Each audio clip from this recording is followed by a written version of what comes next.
Assalomu alaykum. Sassni amaliyot bilan o'rgan bo'limimizning 2-darsiga xush kelibsiz. Bu bo'limda siz Sassni nazariy bilimlari bilan birgalikda amaliy bilim ham o'rganasiz. Ya'ni bu maketni Sass orqali yasaymiz. Xo'sh, bu maketni tashqi ko'rinishi ko'rib turibsiz, landing page bo'lgani bilan ancha uzunroq, juda ham uzun maket hisoblanadi mana. Hali bu maket bo'yicha chuqurroq to'xtalamiz. Oldin Sass haqida to'liqroq ma'lumot olib bo'lganimizdan keyin. Lekin ungacha sizlarga bu maketni qayerdan olinishi va qanday olsak bo'ladi shu haqida ma'lumot berib o'tib ketaman.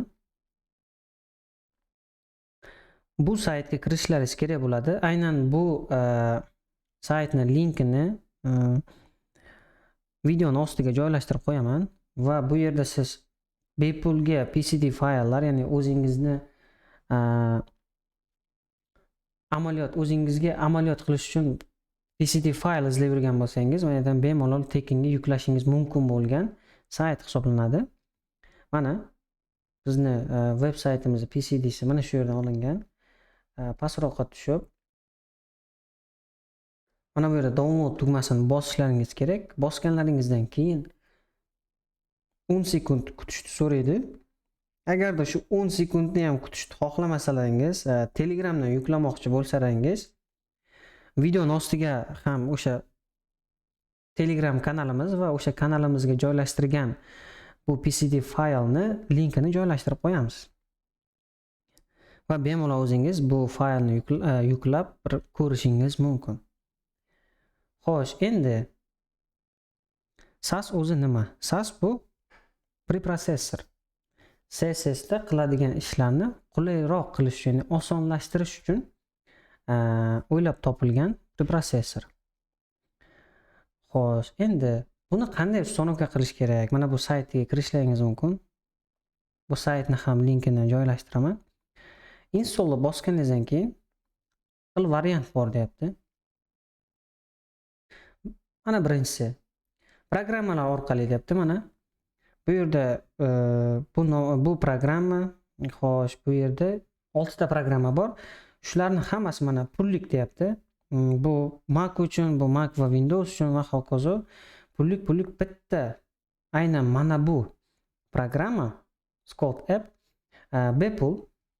Bosganingizdan keyin mana Scout App saytiga kirasizlar. Kirganingizdan keyin xohlanglar mana YouTube'dagi mana o'zini video darsi bor. Qanday ishlatilishini ko'rsatgan. Va mana bu Windowsni bosib, agar o'zlaringizni operatsion sistemangizga qarab yuklab olishingiz mumkin. Endi Windows va bosib yuklab olganman. Aynan vaqtdan yutish uchun. Xo'p. Bu programma orqali ishlatish yo'li va bepulga. Bu yerda command line bu orqali ishlatishni keyinroq ko'rsataman. Sababi uning uchun npm nima, gulp nima, node.js shunga o'xshagan narsalarni tushuntirishim kerak bo'ladi. Ungacha hozir biz kod, ya'ni cmd orqali terminalda ishlatmagan holda tayyor plugin yoki programmalar orqali ishlatib turamiz. Albatta keyinroq bunga jiddiyroq yondashamiz.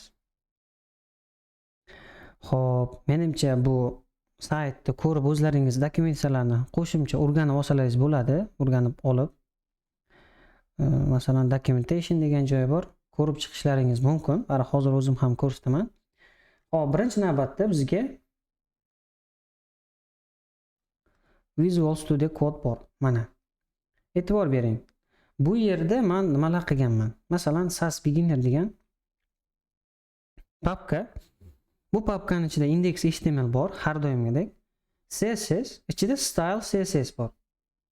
Undan keyin style SSS, ya'ni bu Sass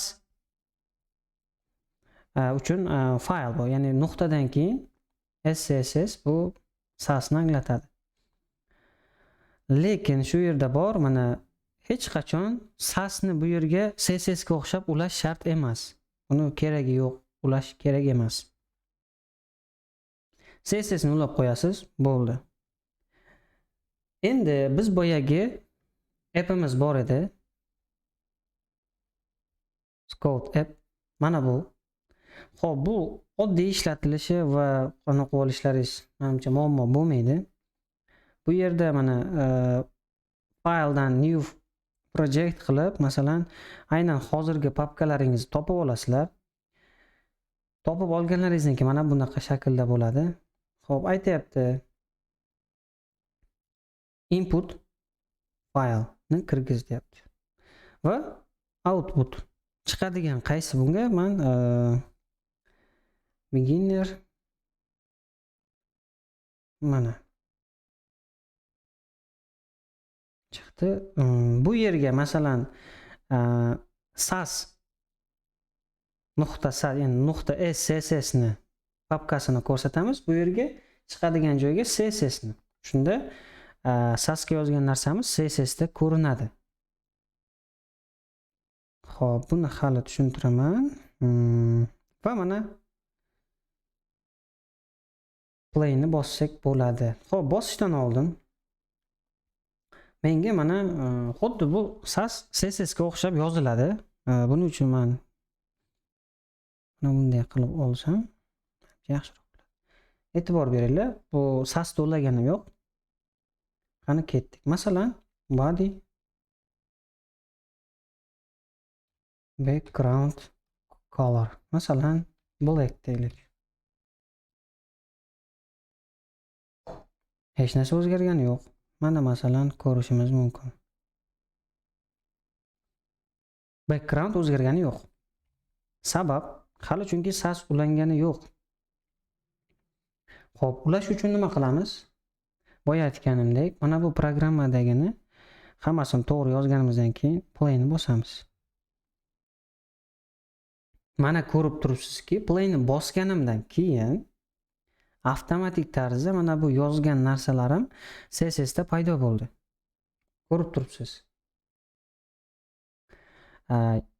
Hammasi oddiy, o'sha playni bosasiz, Sassni ishga tushirib SSSga o'girib beryapti. Sassda yozgan narsamiz. Bu programmani vazifasi mana shu.